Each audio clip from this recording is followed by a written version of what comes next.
En estas semanas ha surgido un debate frente a lo que han titulado ideología de género en la educación en Colombia. Lo que escribí al respecto en la red social Facebook tiene que ver con eso que Freud descubrió hace más de un siglo, que fundamentó a la teoría psicoanalítica. Abro comillas, esto fue lo que escribí. Existe una heterosexualidad normativa. Por eso a algunos les parece lo más normal escandalizarse, porque ahora les dijeron en el Ministerio de Educación que no se nace hombre y mujer. No, no se nace. Y eso Freud lo había dicho hace más de un siglo. La sexualidad no es algo natural, es una especie de construcción social que surge de este fracaso natural de la diferenciación sexual, y por ese fracaso es que los sujetos tienen que construir fantasías inconscientes frente a la sexualidad. El hecho que alguna de estas fantasías se imponga socialmente por medio de la religión, la moral y las buenas costumbres no significa que sea algo natural, sino normativo. Y lo que veo en algunas posiciones es eso último, una heteronormatividad que quieren defender a como dé lugar, con el nombre de lo natural. Lo siento mucho, pero a pesar de sus supuestas certezas en nombre no sé de qué Dios, en la sexualidad no hay nada natural. Por cierto, una pregunta: ¿Dios qué sexualidad tiene? Con eso termino. Con eso comencé la discusión hace varios días en la red social Facebook, y llevamos varias discusiones, gente que me ha contestado, algunos hasta agresivamente, sobre eso. Bueno, Freud, como dije en la clase anterior, es acusado de pansexualista, y tiene razón, pero de una manera equivocada. Freud supo conquistar un campo que hasta ese momento era dominado por la religión, el de la sexualidad. Freud supo, a pesar suyo, alejarse de esa práctica médica que se impuso desde la fisiología y que la neurología en el siglo XX acogió, y la psicología, para así terminar de separarse de la especulación filosófica. Pero al separarse de esta última, se alejaron de toda subjetividad, y aferrándose a un ideal objetivo, construyeron otro tipo de práctica psicológica. Para Freud, sus estudios sobre la cocaína aplicada a sí mismo fue lo que le permitió hacer un duelo sobre la fisiología, alejarse de ella y adentrarse a lo que posteriormente sería el psicoanálisis, como lo comenta la historiadora Roinesco. El texto de Roinesco fue el que se circuló, que tenía 500 y pico de páginas. No sé si lo leyeron todo. Yo llegué hasta la página 400.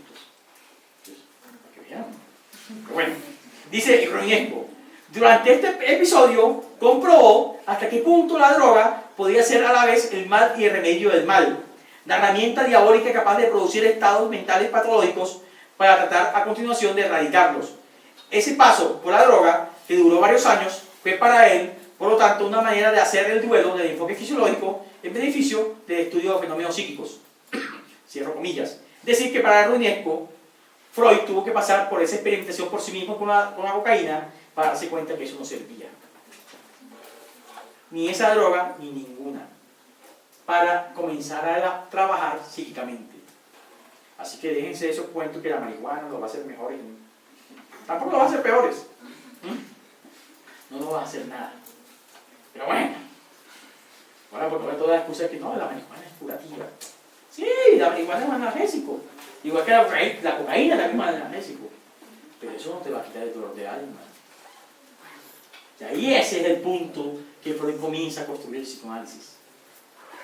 Freud fue influenciado por Breuer, quien atendió en 1880 a Greta Pappenheim, más conocida por ser el famoso caso Ana O, y que presentaba síntomas histéricos. Así que se atreve a irse a estudiar a París en 1885 con Charcot, que proponía una nueva concepción de la histeria, que la iba alejando de un sustrato anatómico. Freud comenzaba a sustituir la clínica de la mirada por una clínica de la palabra. En esa época, una clínica de la palabra sustituía a la clínica de la mirada, cuando decidió también, siguiendo a Breuer, por el método catártico, alejarse de otra técnica como la de la hipnosis, que ya habíamos comentado en la clase pasada, que Freud va abandonando también la hipnosis para crear el psicoanálisis. Así se creó el psicoanálisis al final del siglo XIX. Exactamente, algunos biógrafos han dicho que el año exacto fue en 1896. Es la primera vez que Freud utiliza el término psicoanálisis. Aunque ya venía varios años antes tratando de construir una práctica diferente de la que se practicaba hasta ese momento. En la escucha de esas mujeres que eran rechazadas de la clínica de la mirada del siglo XIX, lo cual no podía ver ni observar, lo que les pasaba y que lo único que atinaban a decir es que fabulaban las contracturas, los dolores de cabeza, las parálisis, las cegueras, las alucinaciones y entre otras cosas, como síntomas histéricos. Dos médicos no podían ver dónde estaban sus síntomas, porque lo que estaban buscando médicos eran causas orgánicas y por eso nunca podían encontrarlas. Y la mujer se le paralizaba un brazo y en verdad se le paralizaba y no había causa orgánica sobre esa parálisis. Perdían la visión y no había causa orgánica. Y lo que hacían los médicos era, hay un loquito por ahí que se llama Freud, que hace esas cosas locas, porque nosotros no tenemos nada que hacer, porque la medicina no sabía qué hacer de la época. Bueno, dice, abro comillas, porque dice, al inventar un sujeto moderno, dividido entre Edipo y Hamlet, entre un inconsciente que lo determina sin que él lo sepa y una conciencia culpable que le pone trabas en su libertad, Freud concebía su doctrina como una antropología de la modernidad trágica, una novela familiar, la tragedia inconsciente del incesto y el crimen. Decía, se repite en el drama de la conciencia culpable.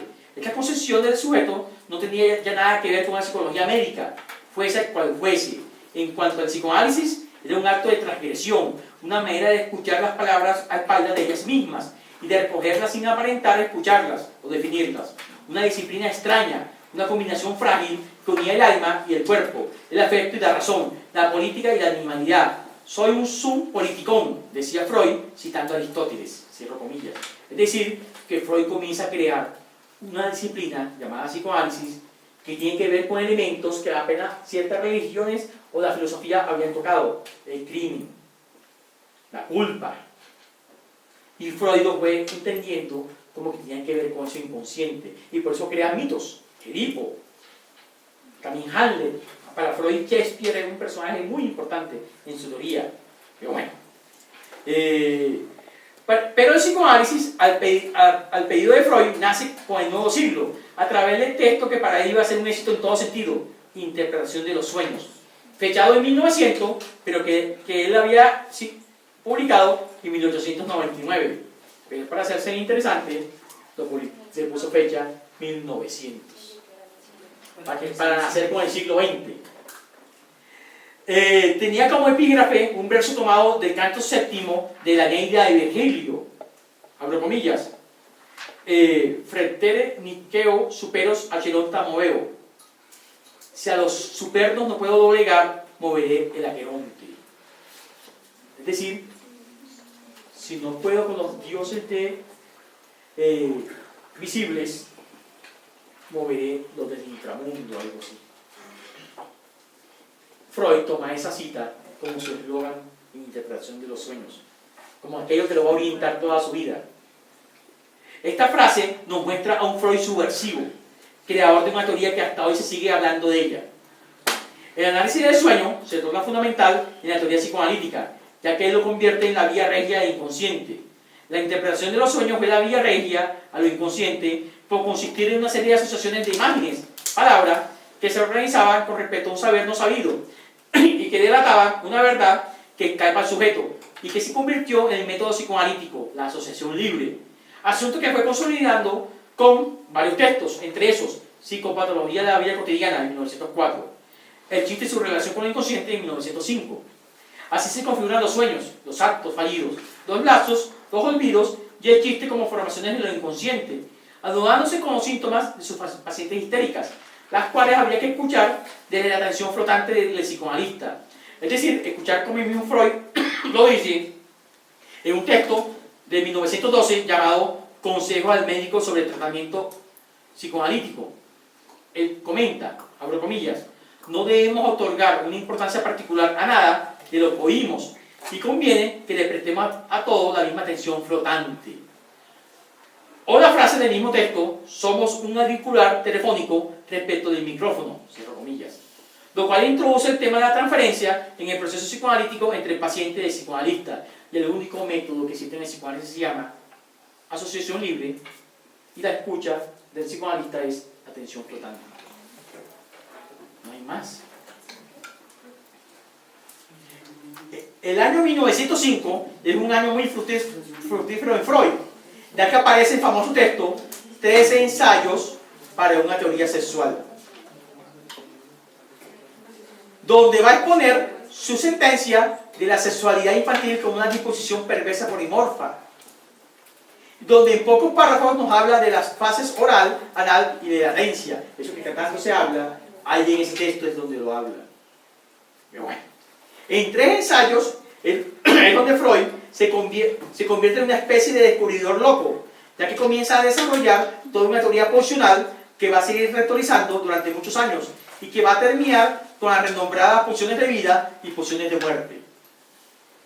Esto último no aceptado ni siquiera por sus discípulos, algunos de ellos más orientados a un psicoanálisis más humano, más adaptativo y menos pesimista, van a decir que Freud estaba desvariando cuando comienza a hablar de la pulsión de muerte. Además que estaba afectado por la Primera Guerra Mundial, por la muerte de su hija Sophie. Eso es lo que dicen algunos. Para mí es un descubrimiento importante la pulsión de muerte. Lo que pasa es que hay gente que no le gusta el concepto, ni el desarrollo teórico, porque quiere convertir el psicoanálisis en un humanismo, muy raro por ahí. Pero bueno. De ahí aparecen los textos en la segunda década del siglo XX, más allá del Príncipe del Placer, 1920, y el Yo leí de ello, 1923. Textos, este último sobre todo, fueron interpretados de una manera diferente de la que Freud proponía. Incluso en Estados Unidos, el primero fue casi negado, la pulsión de muerte. Y el segundo fue el caballo de batalla para una psicología del yo adaptativa, para una sociedad que cada vez se dirigía en potencia mundial y que necesitaba que el sueño americano se fundamentara en un ideal de felicidad que supuestamente el psicoanálisis tenía que satisfacer. Décadas después iba a cobrar el psicoanálisis su imposibilidad de realizar este ideal, porque el psicoanálisis nunca ha hecho feliz a nadie. Y tampoco fue creado para eso. Pero bueno. La subversión freudiana no fue otra que la de mover un heteronte pulsional, acto que desde su traducción al castellano ha perdido su fuerza en un concepto denominado instinto, ni mucho menos instintos sexuales. Pulsiones tienen toda una connotación no solo teórica, sino práctica. La subversión freudiana tiene que ver con una fuerza llamada pulsión que le impide al sujeto dominarse a sí mismo. Pulsiones o destinos, la represión, amor y dinámica de la transferencia, se convierten poco a poco en conceptos fundamentales en Freud en la segunda década del siglo XX. Incluso llegan a ser parte de este proyecto de psicología denominado por el mismo Freud metapsicología. Texto que vamos a ver en esta clase. Pulsiones o destinos, la represión, bueno, que es la próxima clase, dinámica de transferencia, amor de transferencia, vamos a ver esos textos que hacen parte de 1911 hasta 1915-16, más o menos. Freud y el psicoanálisis, como método de investigación y de indagación, se salían de lo establecido hasta el momento por la medicina psiquiátrica y por la psicología con ideales científicos. Siempre fue otra cosa desde sus inicios, abro comillas, dice Broniesco. Ni psiquiatra ni sexólogo. Freud rechazaba todas las formas de nomenclatura y no creía seriamente que se pudiera analizar a los locos, porque en ellos el inconsciente se mostraba desnudo. Así cuando se las veía frente a la locura individual, siempre intentaba neurotizarla. Freud era ante todo un médico de la psique, un humanista de las palabras, el sueño y las mitologías, un clínico de sufrimiento solitario, un hombre de ciencia formado en la neurología y la fisiología. El mundo de la psiquiatría, con sus clasificaciones normativas, su universo de asilos, su observación de los cuerpos y los comportamientos, ese mundo políticamente organizado como un Estado dentro de Estado, ese mundo cerrado, el de Brouwer, de Jung, de Bischwanger y de muchos otros, no era el suyo. Es decir, que Freud no era un psiquiatra en sí. Era un médico que se fue alejando de la medicina y creó otra disciplina, otro saber, otra metodología, otro método de investigación que llamó psicoanálisis, que no se parecía casi nada que se hacía en ese momento, ni medicina, ni psicología, ni nada de esas cosas. Era otra cosa diferente. Bueno. El psicoanálisis es un método peligroso, como se tituló una película hace unos años, y como también pensaba el psicólogo norteamericano William James, que lo definió como un método peligroso precisamente. ¿No será por eso que el interés por el psicoanálisis en el mundo es casi nulo? Y en Colombia ni siquiera en sus mejores momentos fue una tendencia. Freud fue un personaje que escribió más de 300 artículos. Se merece algo más que 1 o 2 páginas en algún libro de psicología general o de psicología del desarrollo, donde solo se dice sobre su teoría, lo de las etapas psicosexuales, y una instancia psíquica confundida con una psicología de la personalidad como son el ello, el yo y el superyo. Como nos dice Freudinesco, Freud fue el más grande pensador de su tiempo y el nuestro. Y más cuando no solo se limitó a escribir y desarrollar una teoría para la clínica, hoy en día sus postulados son útiles para pensar la teoría social. No hay que olvidar que Freud también escribió trabajos para pensar la sociedad en su tiempo, como Totem y Tabú, Psicología de las masas y Análisis del yo, por venir una ilusión y malestar en la cultura, como sus textos más conocidos. El legado psicoanalítico sigue perturbando a los psicólogos, que solo creen en la razón y en un ideal científico inalcanzable, pero también a los que creen que son amos de su propia casa, a los conservadores que piensan en una sexualidad controlada y normatizada, sin contratiempos, también a los que confían que algún día puede ser completados por algún otro ideal. A eso, claro, que nunca van a poder aceptar los principios de la teoría psicoanalítica y a su creador, Sigmund Freud. Gracias.